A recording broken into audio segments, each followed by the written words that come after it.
All right, welcome to Halitics. I'm Hal Ginsberg. So glad to be talking today. It is Monday. It's an Arlen Monday. Hey, Arlen, how you doing? I'm just doing fine. I'm glad it's not a holiday. It seems like a lot of the Mondays were holidays. This one isn't. This is a regular day, and it's getting colder every day. It gets colder here. It was 39 a few minutes ago when I checked outside. So definitely a change in the season, and but the main thing, Hal, is I'm kind of anxious. I've been perpetually anxious for the last several weeks because of the election. It is so close. Neither of us have ever seen an election this close before. And, the actual who's going to actually be the winner, I couldn't say. I just can't say. Yeah, it's really close. And I agree with you. It is the closest I can imagine. That said, wasn't 2000 awfully close, Arlen? I mean, it came down to a few hundred votes in Florida. Well, that is true. I don't remember what the polls were back then. Maybe the poll, I don't know if, it was supposed to be a tight race or not, but this one, I mean, just doesn't change a bit. No matter what awful thing Trump says, his poll numbers remain right where they are. Well, you certainly just got where Arlen is in this race with that comment. If you've been watching Halitics, you know that he is a staunch Kamala supporter. And I am not. I don't know whether I'd rather be you or me, Arlen, because a week from tomorrow night, maybe, we probably won't know the results, actually. It looks like we probably won't know till mid to late next week. But you might be happy or you might be really, really miserable. Whereas I won't be happy no matter what. So I don't know who I'd rather be, because at least there's a chance that you'll be pleased. There's no chance I'll be pleased, Arlen. That is true. You've been praising or been, let's say, complaining about both candidates since the very beginning, but one of them is going to be president. We know that, and just about everybody in the country, I think, is a little bit afraid and a little bit uncertain right now. Well, you've said I've been complaining, and one of my biggest complaints, Arlen, is that so few people seem to share my disdain for both candidates. And despite every effort I have possibly made to persuade you that Harris is not a good option, I've sort of maybe gotten you to acknowledge she's mediocre, but maybe. But then I think once you stop hearing me berating you about the ear and head, you go back to your no Kamala's fine kind of attitude. There's your latest simulations from 538. I thought rather than show you the polls, I'd show this kind of odds. If the election were held 100 times, who's probably going to prevail? And it actually slightly understates, Arlen, I'm sorry to tell you, the advantage Trump has. Because if you look at it, for 1,000 simulations, Trump wins 545. If you round it up, he would have 55 out of 100. You don't think this is going to change, right? I mean, you don't see, I'm not saying she won't win. I mean, the odds are obviously very close. But you don't think there's really, do you think there's a chance in 3 or 4 days something will happen that will shift the odds back in her favor? That would be surprising, I think, the way things have been going. I think everybody knows exactly what's going on. The billionaires are spending their money on ads to, really criticize both candidates. So I think the main thing is going to be turnout, motivation and turnout. I'm hoping that women, young people, girls will be very motivated to vote and will make sure their friends come out and vote. And I hope that to be the case rather than, say, young men who obviously like Trump better. I'm hoping that they don't feel motivated, and I'm not sure that they will. I think a lot of them will stay home. It's possible. It's certainly possible. Actually, I have a video of I would say she's a young woman, certainly compared to me, in Atlanta, woman of color, and you won't like to hear for whom she voted. And she was talking to Don Lemon. We may or may not get that Instagram video on. I just saw it. I was just flipping through my social media as I do all the time. That's basically my life these days. And I I stumbled across this video. I thought it was very interesting. We're going to center, I always do, Gaza. I wish I didn't have to. Wish things were changing there. They're not. They're as bad, or they are changing almost for the worse. There's an image of northern Gaza, just absolute rubble. We have 100,000 people now in northern Gaza who are basically trapped there with the Israeli army just, committing atrocities. Here are the lucky ones, if you want, displaced Palestinians. They're still alive. This is taken October 23rd. I guess that's a couple of women, some women and children trying to flee Jabalia, which is an absolute hell on earth. The numbers, this is from ABC. Arlen, we won't spend all program on this, except I want to kind of circle back to its implications for the race. 43,000 now, the death count over 43K, and that's according to the ministry there, the health ministry. We always say they undercount because there's so many bodies they haven't found yet, and some deaths are not attributed to the conflict or the massacre, if you will. 43,000 Gazans over that number now, with 300 in the past 3 days, Arlen. So that means you're seeing 100 a day that the Israeli military is killing. If someone says, and by the way, one of the people who said this, because we talked about the LA Times, the daughter of the billionaire owner, Dr. Sun Xiang, I hope I said that right. I may not have. Dr. Patrick Sun Xiang is the owner, I believe. His daughter, Nika, explained the decision of that paper not to endorse anybody by recourse to the Gaza genocide, is what she calls it, what I call it. She said, we can't endorse a candidate who supports that. Is that, in your view, an acceptable position, Arlen? Oh boy, that's a tough question. When your editorial board is for Harris and wants to write up an endorsement for Harris, and it's for the people of Los Angeles, not for one particular person or cause, I think it's right that Democrats be supportive, because this any other way. But just to interrupt for a sec, to interrupt, because you said for Democrats. The only reason I'm interrupting you, and I try really hard not to, the newspaper isn't a Democrat. The newspaper is a media outlet. It's a media organ. They're presumably not the House organ of the Los Angeles County Democratic Party. Of course, you're right. All I'm saying is that Democrats are in such a tough position here because Kamala is not doing what she should be doing. I agree with you on that. However, I heard her talk yesterday, and at least she's saying good things. She's talking about the civilians who are dying and how to stop that and the humanitarian aid. So at least, and also she talked about a two-state solution being the most logical way to get peace in that region. So she's saying the right things, but as of now, and probably she can't change her policy right now. She's not the president, for one thing. Well, she hasn't expressed any desire to, willingness to, or plan to change the policy, correct? She may, in her speeches, lament civilian casualties. We've certainly heard her do that. But we haven't ever heard her condemn Israel, criticize Israel, say that these are the steps A, B, C, and D that I would take to stop the killing. She hasn't done any of that. Yeah. In fact, she's done just the opposite, right? She's done just the opposite. I don't know. She has said nice things, like I said. It's just a question of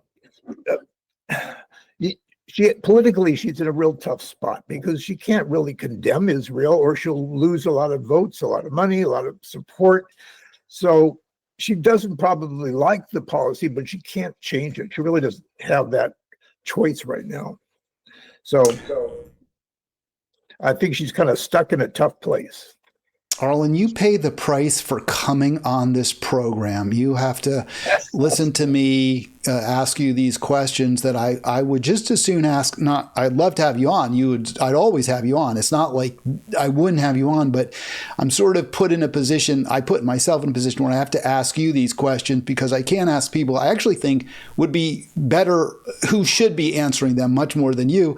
So this is from an organizer, very progressive organizer. I don't know if he's to your left politically, but he's certainly not to your center right. I mean, this guy is, and I'm not going to, or this person is, and guy can be, just to be very clear, that's a gender neutral term. So this person is very progressive. And I saw this on their Facebook page. And I read you see the top. Instead of debating leftists online in the final week, my plan is to go to do GOT, get out the vote in Philly with comrades.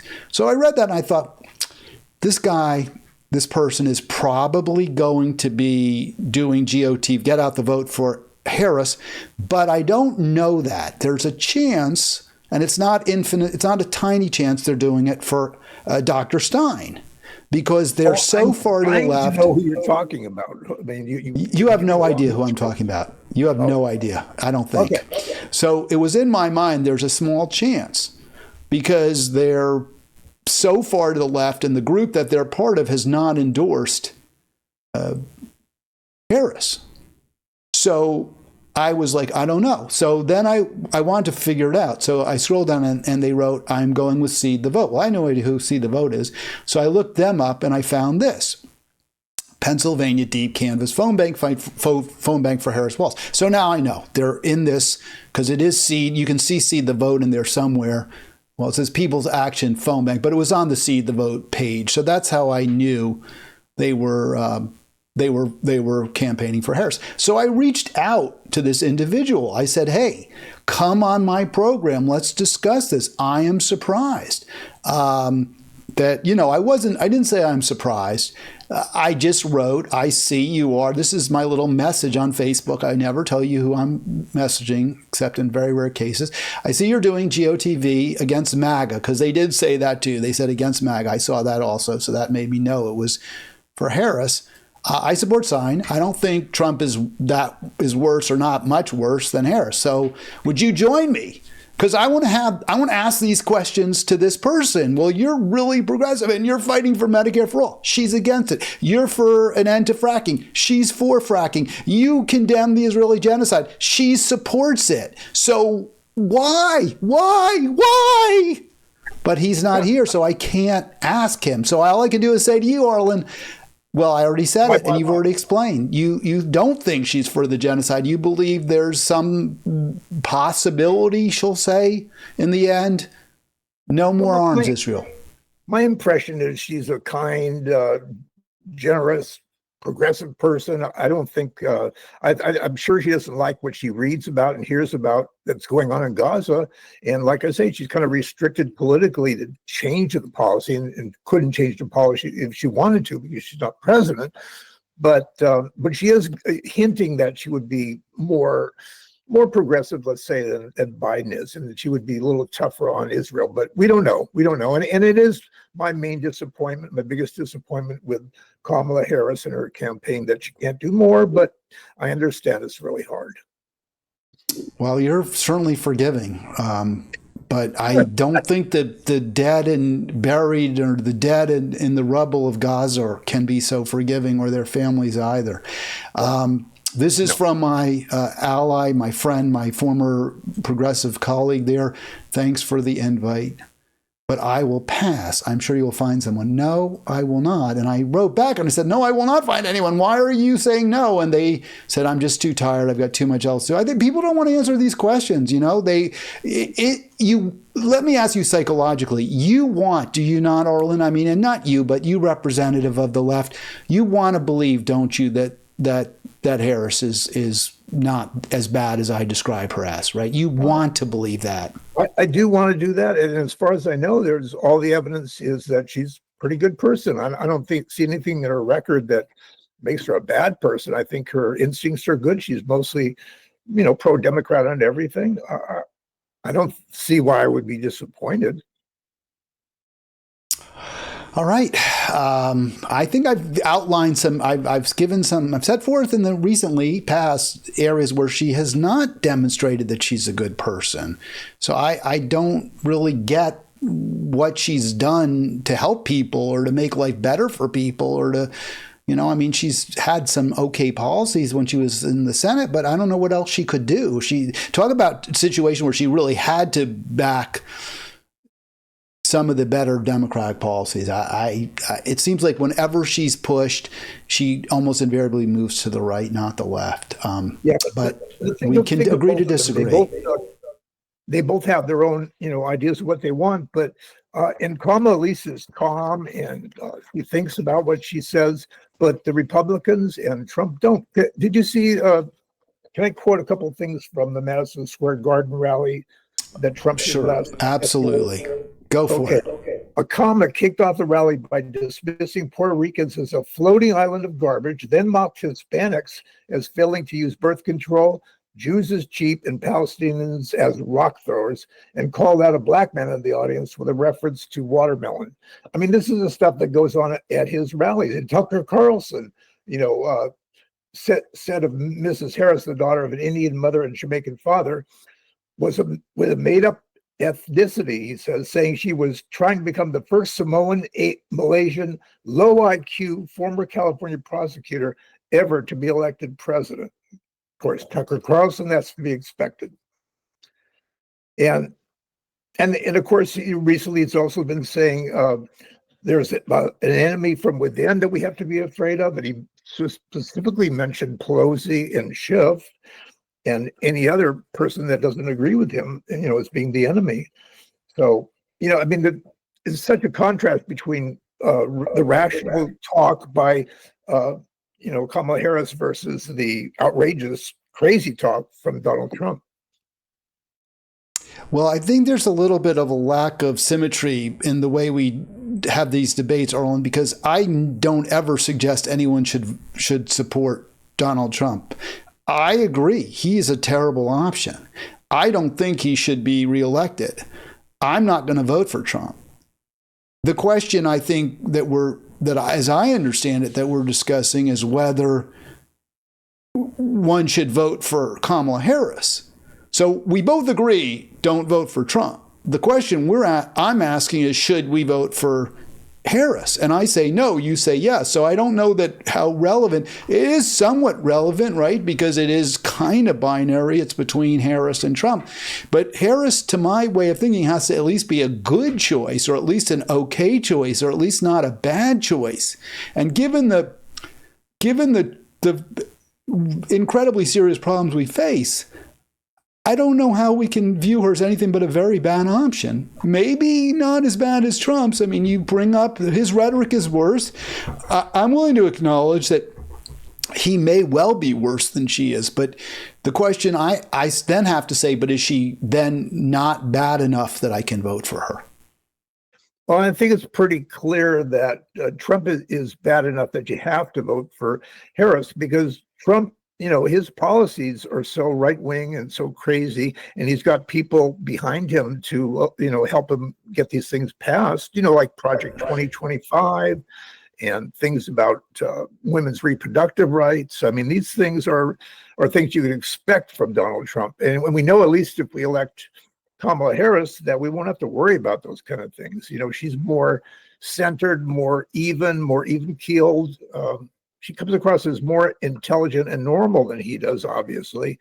So we don't know what's going to happen with Well, I don't agree that she comes across as more intelligent. I think these are two incurious and particularly lacking in intellect, the candidates. I have never heard or observed Harris say anything that to me suggested this is an intelligent, thoughtful, considerate person. I just don't hear that. And I'm kind of astonished when people say that. I don't know what they're talking about. Let me play this clip because I think this is really relevant. It's long, so maybe I can jump through it, but I don't know how much I can. But this was from her CNN. And Arlen, I want to be real clear. I said from the beginning, and I was not lying, I was just like you. I've been looking for indications of humanity of true humanity in Kamala Harris, and I haven't seen them. I just don't see them. And if I had, I would have been willing to vote for her, because that's how bad I think Trump is. That if you could just show that you have some real human feelings, I'd vote for you. That's how bad Trump is. By the way, before I get to, go ahead. That's unfair. That's unfair. I mean, Kamala's had a long career. She's been well regarded, well respected as Attorney General, as U.S. Senator, as Attorney General of California, as Vice President.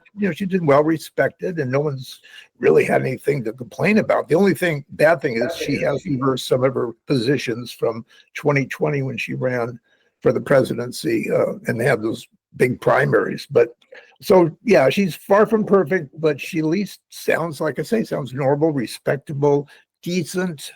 And Arlen, let me just say, because you're talking about her record, I've mentioned several times, there are a number of aspects of her record as prosecutor that are very troubling to me. But the one that I often center is that she repeatedly refused to accept or obey federal district court orders that she reduce overpopulation in California prisons.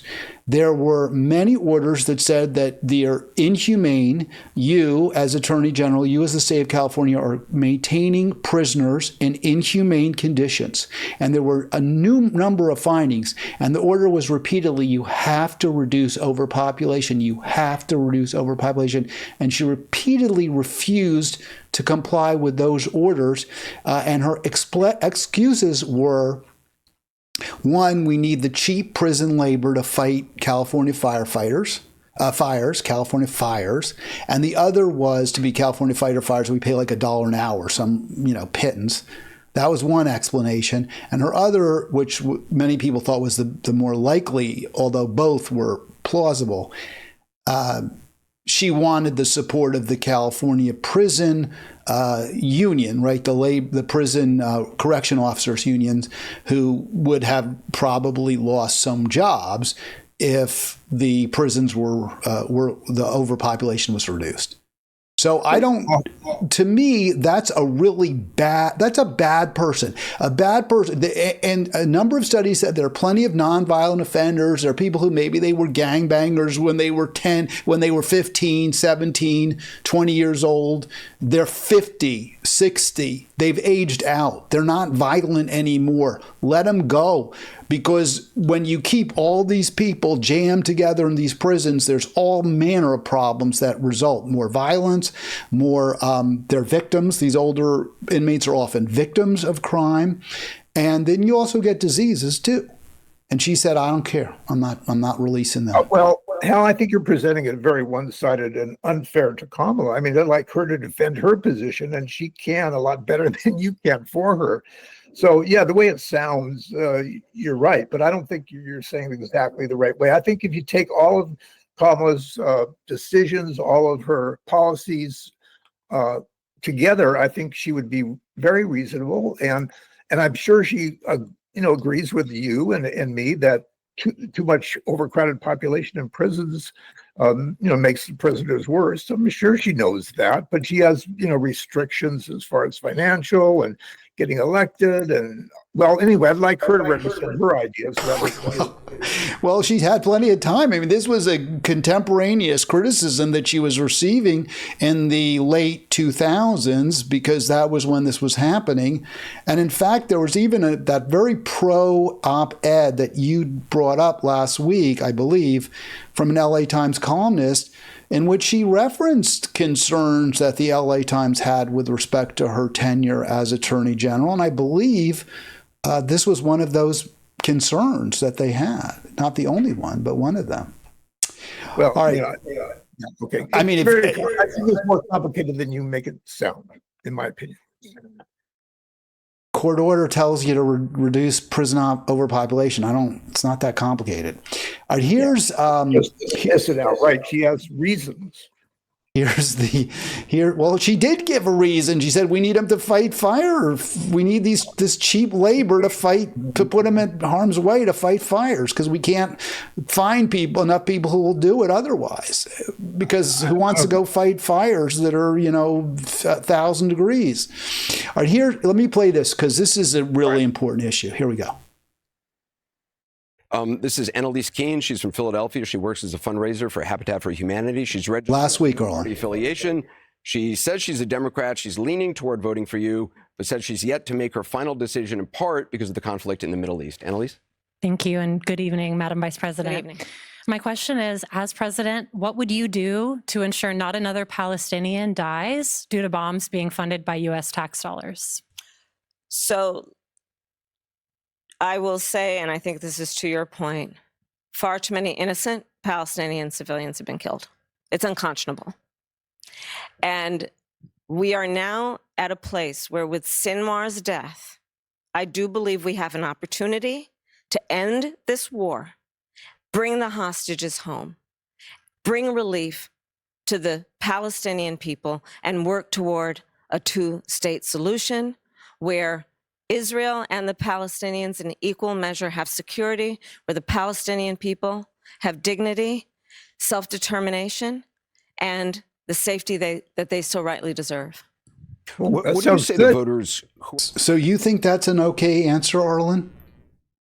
Yeah, that was actually a very good answer, I think, because she kind of told us the way she feels. She wants to, to reduce the civilian deaths. She wants, peace with a two-state solution. She said, she makes it sound like this is going to be her policy, is try to get that kind of peace, through negotiation. And, the question was, what will you do? What will you do? What will you do? She didn't give one word that responded to what she would do. She didn't say, this is what I will do. Well, she sort of did. I mean, she told you this is what I want. And of course, you have to. But how is what you want? I want all the money in the bank. Does that mean, what am I going to do to get it? Am I going to go in with a gun and rob them? Am I going to buy the bank and take it over? Well, I mean, I don't, you've lost me here, Arlen. I got to be honest with you. She doesn't give you any hint as to what she would do. Well, first of all, she can't do anything, as we know, because Biden's president, not her. Well, the question was, what would you do if you're president, obviously? Yeah, but, she told us, that she wants to see peace. She wants all the good things, but, what's in it?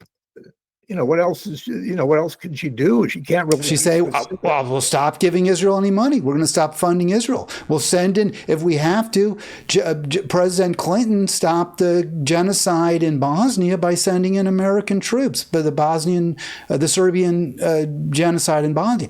So that's what we're going to do. We're going to actually protect Palestinians. We're not going to give Israel another dime. That's one thing she could say. She could say, we're going to fund the UNRWA at 100. I'm going to start making sure UNRWA has all the money they could possibly use to try to help Palestinians. I don't think that would be sufficient, but it would be an answer, be something she would do.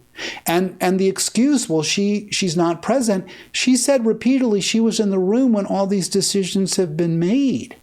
She said, I was part of this decision-making process. She's working with a somewhat demented president right now. She has a lot of influence, and she's never once used it to try to stop what Israel's doing. Well, we don't know that, Hal. Well, we do. She's never said she has. She's never said she has. We have no reason to believe she has. She's not going to say, hey, I argued with Joe Biden. And why not? Why can't she say that?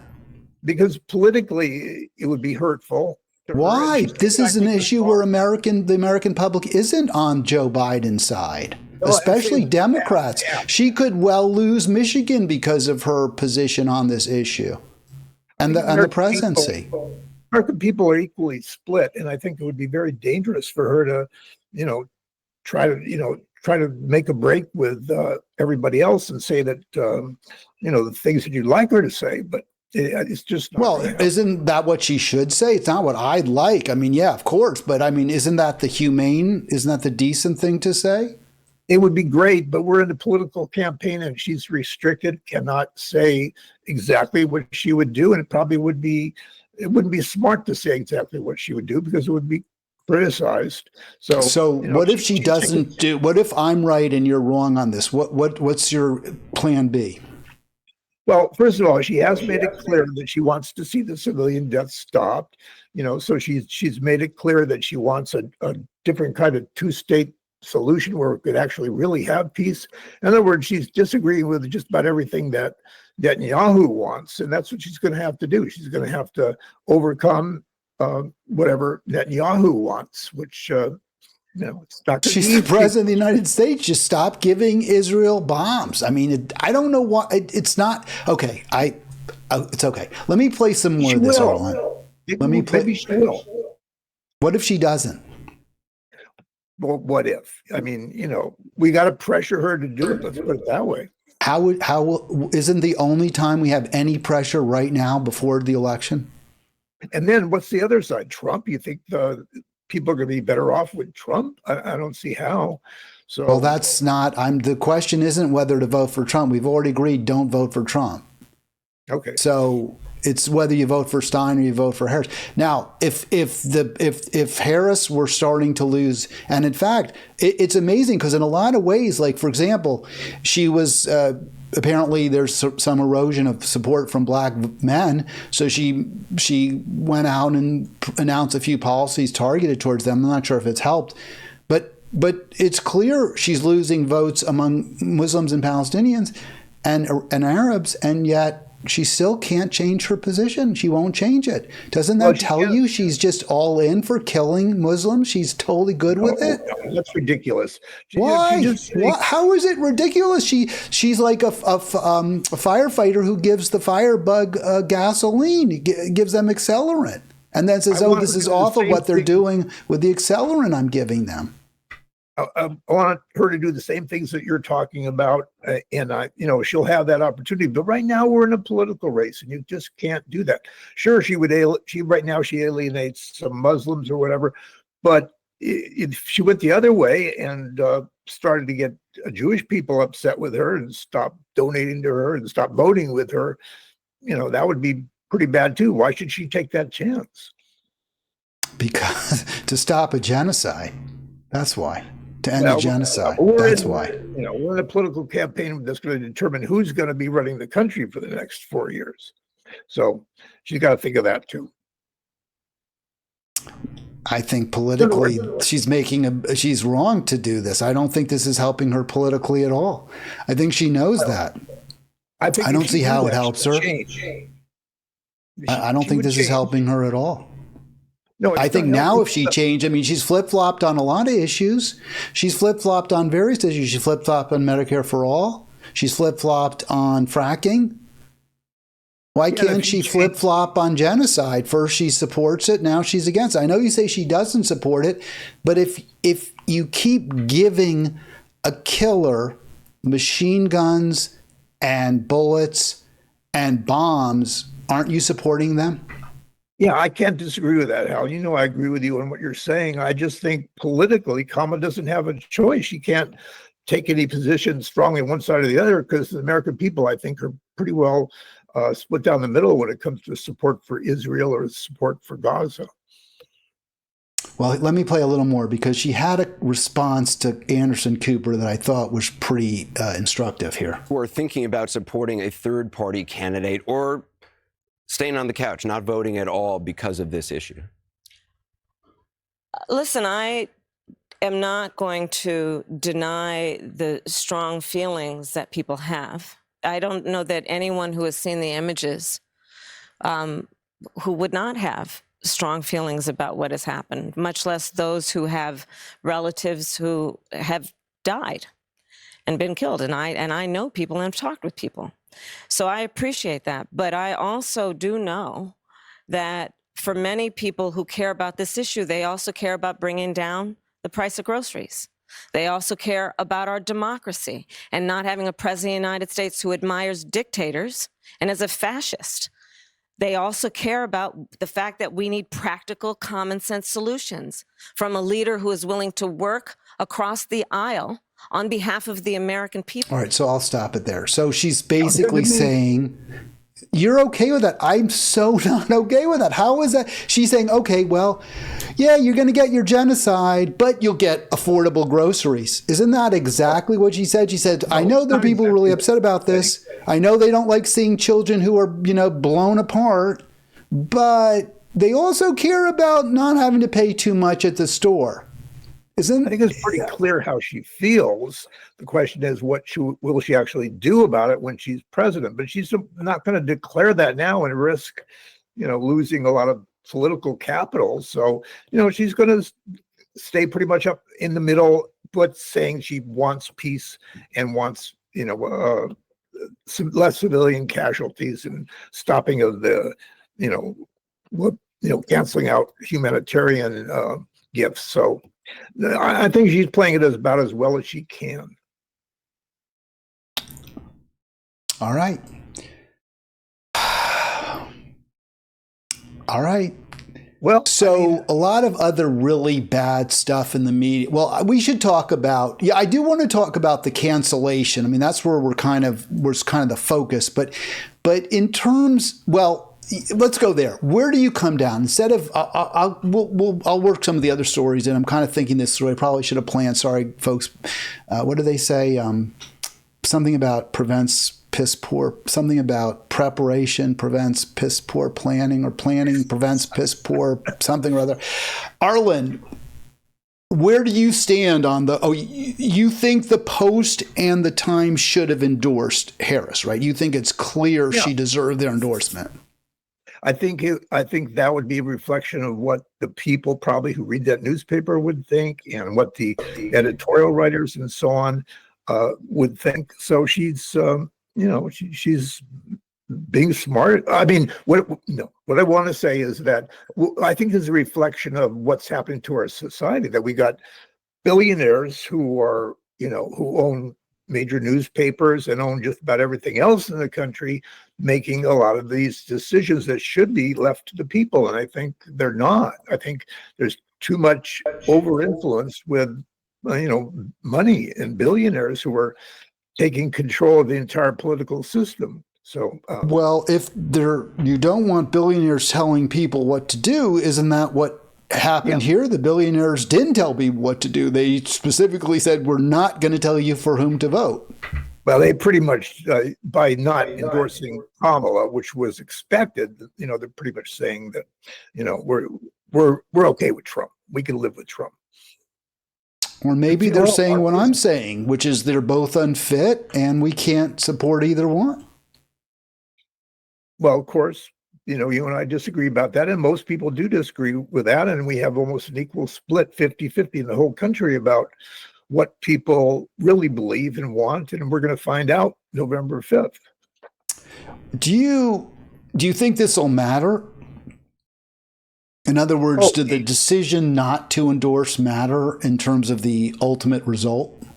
I don't think so. I think it's just going to hurt the people that work there. If people cancel their subscriptions, and these people don't get paid, and all these kind of things, I think are the worst part of it. But I don't think it'll have any influence on who's going to vote for whom. Then why do you think there's so much anger and angst about it if it's not going to have any real if it's not going to matter? It's sort of like this, in a way, it's kind of like, I guess, our disagreement about Harris's answer. You're sort of satisfied by her seeming to care about the Palestinian people without actually doing anything about it. And I'm like, because her position is going to change things for them. I don't know why anyone would care if the Post doesn't endorse, or the Times, LA Times doesn't endorse someone, if it doesn't matter, right? I mean, shouldn't it only isn't what matters whether it has an impact? If it doesn't have an impact, who cares? Well, I think it's the surprise of it. It's unexpected. You would expect that Washington Post, the Los Angeles Times would support Kamala because she's more reasonable, and certainly in other eras, if somebody talked the way that Trump talked and acted the way Trump acted, there would be no question they would be endorsing a different candidate. But in this case, you got You got a surprise, and also a reflection of the fact that these are billionaires who are not endorsing Kamala and are probably going to benefit financially with their companies with Trump in charge and have better tax breaks. Well, I think that's a fair point. I actually agree with that. I think that is a huge concern. We should be concerned about having billionaire owners of media. We should be concerned about the fact that there are billionaires at all. I think that's something Bernie used to talk about. There shouldn't be billionaires. No one should have that much money. Everyone should have enough, and no one should have too much. And billionaires clearly have way too much. But there's a little bit of hypocrisy, isn't there, among many on the left who often have praised, at least I'm in D.C. area, I often hear praise for the way the Washington Post covers events. And there's very little criticism of the fact that this guy Bezos owns the newspaper. I don't know how people feel in L.A. about Sun Xiang, but there's little talk that I've heard about. It's certainly not from Democrats. We need to change the way the media ownership in this country. So it feels like it's only a problem for liberals or the elites when they don't endorse, when the billionaires don't endorse the candidates they want them to endorse.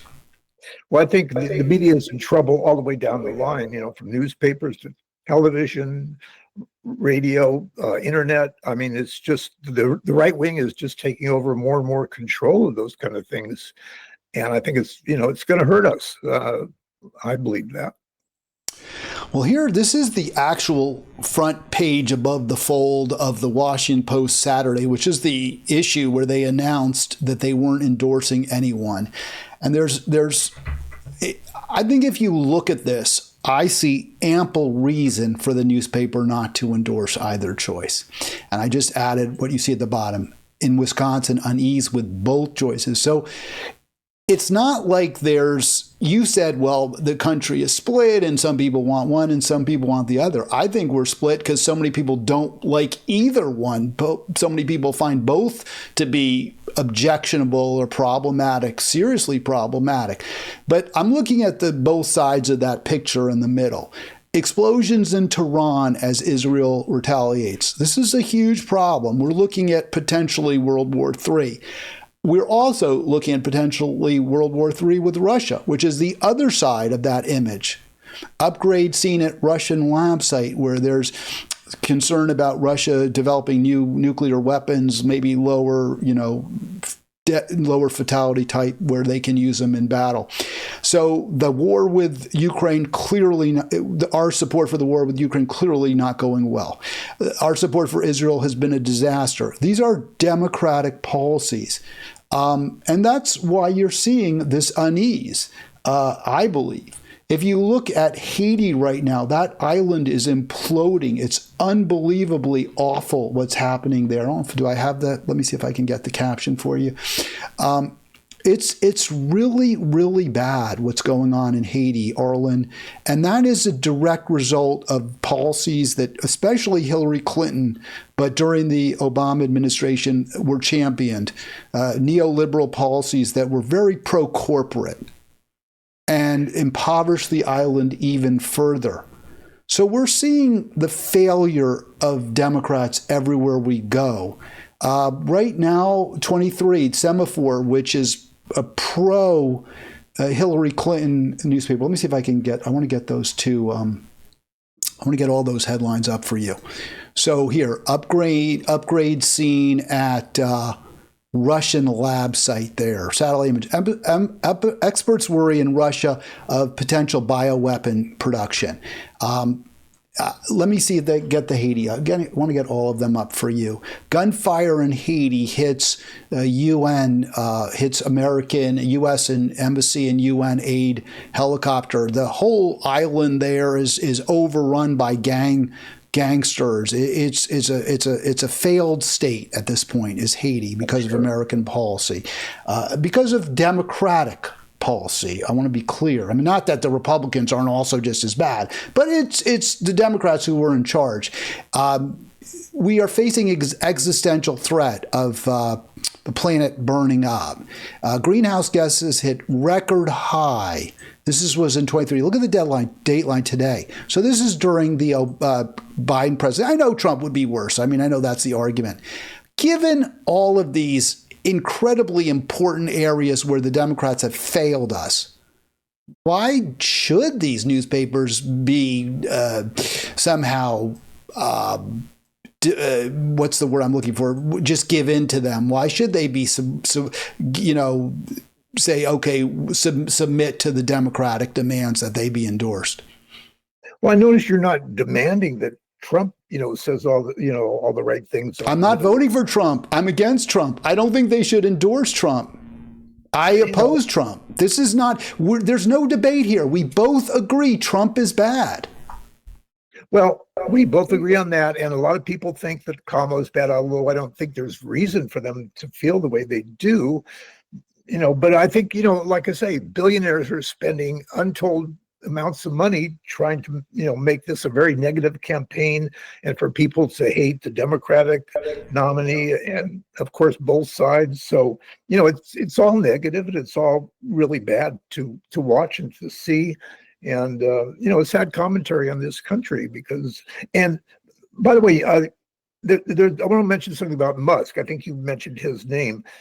There's been just a recent finding that he's been talking with Putin quite consistently for the past couple of years, secretly, and that could be, certainly anti-American in a lot of ways, and he could be in trouble for it. I hope he is. All right, Arlen, where else do you want to go? I haven't quite finished with my cross-examination efforts to turn you against the Democratic Party generally and against the Democratic nominee specifically. That's not really fair to you. So where else? You brought up Musk. You brought up his connection to the Russians. We talked also about really the xenophobia and the bigotry that is very evident in the Republican rallies and the Trump rally. Is there more? There are more areas where you think we really need to focus? Well, I'm just staring at one you had on the screen about greenhouse gas. There's a big difference because, the Democrats maybe haven't done enough, but at least they're trying. The Republicans still consider it a hoax. It's something that's not really real. And then you also go to the issues of something like guns and controlling guns. And the Democrats at least have logical, fair, moderate positions where the Republicans don't even want to talk about anything that has to do with gun control. So, that's a big one. And of course, abortion, that's a big issue that Trump does not, his hands are pretty dirty, I think, concerning that. And all the Republicans and what they're doing in the different states is really, really terrible for a lot of women who, can't get the medical care that they need. So the Democrats have some big issues, I think, on their side. Like I mentioned, greenhouse gases and, abortion and guns. I think those are big ones. All right, 240-242-5646. 240-242-5646 if you want to join us. And Arlen doing yeoman work here, resuscitating, rehabilitating the Harris and the Dems. By the way, we've got Emogi in the chat with a number of comments. Emogi, thank you for them. Mostly more on my side of this debate, so I appreciate that very much. He says, your talking points, and she can have the Cheney vote, not mine. Robert Kagan, I think I mentioned him earlier, he's a neocon architect, one of the main architects of the Iraq War. He supports Harris. He quit. He said, forget it, I'm not going to work for the Post anymore. Liz Cheney supports Harris. Of course, she's another bad apple. So that doesn't trouble you that these kind of people are on her side? And she centers them too. She centered Cheney, not a more progressive in her final swing through the Great Lakes states. I just think the kind of people that are on Trump's side are so, horrible and racist and full of hatred, and the people that are behind him that are going to be in charge if he somehow wins, the people who wrote that Project 2025 and all the other terrible things they've been dying to do. And certainly Trump's been preparing for all this stuff. People have helped him figure out what he's going to do, and that this time there'll be people that will be loyal to him and allow him to do a lot of these kind of things. That's scary. Well, Arlen, I'm going to say this. I think you make a point, and I hope you're right about one thing. I really do. I really hope that you're right, that Harris is spinning AIPAC. I hope that she's got in the back of her mind, man, I can't wait till November 6th and I'm elected, and then I'm going to come out and I'm going to give the most anti-Israel speech you've ever heard, and I'm going to go out and demand immediately that we stop providing military support to Israel. I hope that happens. I really, really do. And not only that, I'm thinking maybe you're right. Maybe it's true. And I've heard other people say that, but then they also point out, but who knows? Trump might also say, nope, we're not going to support Israel. Now, he gets all this money from Miriam Adelson, who's the wife of the widow of the former casino magnate Sheldon Adelson, who's a huge Israel Zionist. But that said, her husband Emhoff is a super staunch Zionist also, meaning Kamala's husband, and he's gone and given speeches to pro-Israel groups and reassured them that her love for Israel is deep and sincere. So maybe she really will do something to stop the massacres. I don't think it's fair for you to say that the evidence suggests she will. Well, she just makes it sound like she will. I can't say for sure what she's actually going to do, but I don't see anywhere in the Republican side, the MAGA side, about stopping all this killing and all the genocide and so on. I mean, that's you don't see that. So, I think she's playing it as smart as she can. She's more down the middle, and people can at least won't totally dismiss her based on her ideas on the Middle East. But it's just going to come down to the wire and who's going to be the most motivated to vote. All right. Well, you said people won't just dismiss her based on her position on the Middle East, but in fact, this woman did. Let's hear what she has to say.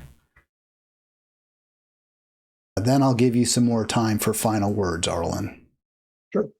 Yeah, I voted for Joe Biden. You did? Yes, Green Party. Are you serious? Yeah, we don't. People are going to say, "Oh my gosh, you're wasting your vote." That means another Donald Trump win. What do you say to that? Do we live in a democracy or not? Do you actually think she has a chance to win? I think with our two-party system, not necessarily, but electorally, yes. My realistic thing is I'm not voting for genocide, so that's what Kamala and Trump are, right? Well, what I hate is genocide, and what I hate is capitalism, and what I hate is seeing marginalized people oppressed. Yeah. So when is the time for us to stand up and say enough is enough? What is your red line? Well, I think that you work with the person who actually has a real chance of winning, and then the more reasonable person, even though they may not agree 100% with what you believe. I believe politics is like public transportation, right? You want to get in a limo, and you want to be delivered to your address. I'll just stop there for a sec. I was pretty much just wanting to let this go because she's so good and she answers every one of his nonsense talking points. But just when he brings up the limo, what I love is she's just laughing. She's like, come on, man. Don't give me this jive. Don't give me this crap. But let's play more of it. And living in a democracy is actually the person that gets you closest to where you want to go, rather than having someone deliver you to your front door, which is never, ever going to happen. I just think if the delivery car is fascism, aren't we doomed either way? I don't know. I just think the whole system needs to be uprooted, and in order for politicians to serve the people, they need to listen to the people. But you've already voted. All right, so there it is. So she says if they're going to serve us, they got to listen to us. And she's saying Kamala ain't listening. Kamala talked to a woman who wants her to tell us what you're going to do, and she doesn't tell you what she's going to do. Well, she doesn't tell you what she's going to do. Well, she told you that she's not going to vote. Sounds like she's not going to vote for Kamala, but this person that you obviously like. But I think it's more important that you got to look at what your choices are. You have two choices, and one is horrible and one is so. But by the way, Hal, I agree with what that woman said. I agree with everything that she said. I just think that one side is a lot worse than the other side, and you have to vote for the better side. Okay, Arlen, any stories we didn't get to that you wanted to get into? Because we've got another 5-7 minutes or so. It's always great to have you on, and I really want to center I think you got your points in well. I think you made your points well. I feel that they were as effective, and it's true. It may be that Harris isn't telling us the truth about what she'll do, but I generally believe people when they tell me things. Well, this is a political campaign, so you're going to see a lot of political talk. But I do understand your position, Hal, and you're very right that somebody has to do something about all that killing of civilians and so on in Gaza. And like I say, I'm hoping Kamala will do it, but she doesn't. I mean, I did just expect her to, but Trump, I don't see any indication that he would be any better, is what I'm trying to say. Well, I agree. I don't think he would be. Well, I don't think he would be better when it comes to Israel. And to the extent he could be worse, maybe Harris will take a different position than Biden has taken. I don't think that's likely. I think if the issue were electability, why wouldn't Joe Biden then have come out and pulled support from Israel? And that would insulate Kamala. She wouldn't be in the position she's in right now, where she has to defend the Biden, as you say. I don't think she has to. I think she could renounce the policies that Joe Biden has pursued. But to the extent that she feels boxed in, or loyalty to Biden or what have you, if Biden had pushed aggressively for peace a year ago, then she would be in a much better position now, would she not? Yeah, no question about it. And Biden's done a terrible job, because he was talking like several years ago about, we're not going to provide any more weapons and money as long as you're being so aggressive. But he hasn't done anything. He's just talked a game, but he hasn't actually, done anything as far as action. So I wish he had done that. That would make her job a lot easier, but she's stuck with what she's got. And she, this is a political race, so she's got to be very careful about what she says and not go to one extreme or the other, or she's going to, alienate people that she really needs. Do you think that there's a chance, and I asked this last week, it's a slightly different question. Do you think the Democrats, if they lose, could nominate somebody better next time? And we both sort of said no. But the question I kind of have here is more, and I'm really surprised and incredibly disappointed, Arlen, at the way progressives and liberals have circled the wagons around Harris. I mean, I thought if anything could turn a decent percentage, a quorum of people on the left, on the far left, against the Democratic Party, it would be this unwavering, unequivocal support for genocide, and it hasn't happened. Do you think if Harris wins, and she does continue the same policies that we're seeing now, the same incredibly harmful policies, the misguided policies, the corruption, if we see that, is that then there a chance that a sizable percentage of the left would rebel against the Democratic Party? Yeah, I mean, I would be rebelling. I would be very disappointed if she doesn't at least move in the direction that she's talking about. She certainly sounds like she wants peace and is very distressed with all the people that are dying there, especially the civilians. And she does want a two-state solution, which, Netanyahu doesn't. So, I think at least there's some hope that she could really do a good job on that issue, but we don't know until she is elected, if she is.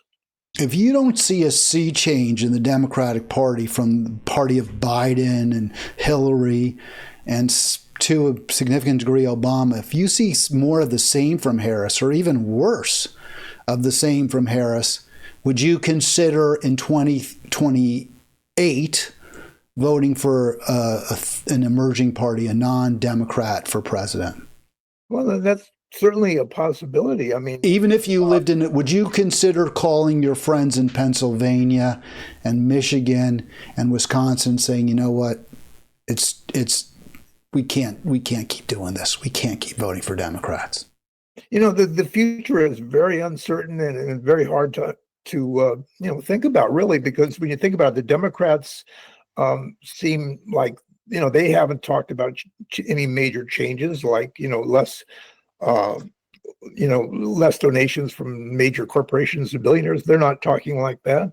And who knows what the Republicans will do? I mean, these MAGAs are not going to go away, whether Trump wins or loses. They're still going to be there, and they're going to be some mighty angry people who will do, the worse than they're doing now. And another consideration, Hal, is, what kind of election is this going to be? I have a feeling we'll be fighting about it for weeks to come if it's as close as it really sounds like it is.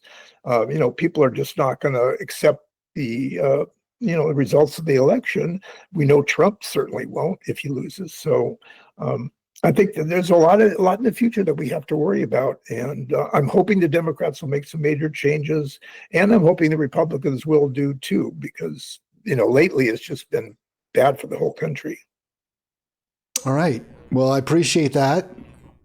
And that can be your last word, unless you have another last word you want to add to your previous last word, which would make this your penultimate last word.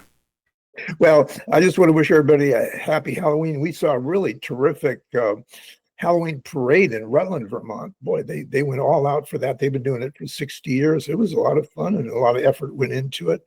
And it's a fun holiday. I like Halloween. So, we won't get any trick-or-treaters on Thursday because we're way out in the country. But I'm hoping, kids will have a great opportunity to have a lot of fun. Yeah, Halloween coming up this week. Arlen, next week we, of course, have the election. You and I will do this one more time on Monday from today, 1 week from today. So thanks so much. Again, thanks everyone for watching, viewing, checking in, and have a great day. Take care. All right, so that will do it. I am going to, let's see, we can just do a quick, so that's it. We do have, by the way, one more staunch Harris supporter coming up this week. That will be Chuck Pinocchio, good friend of the show. And I really appreciate Chuck, like Arlen, being available.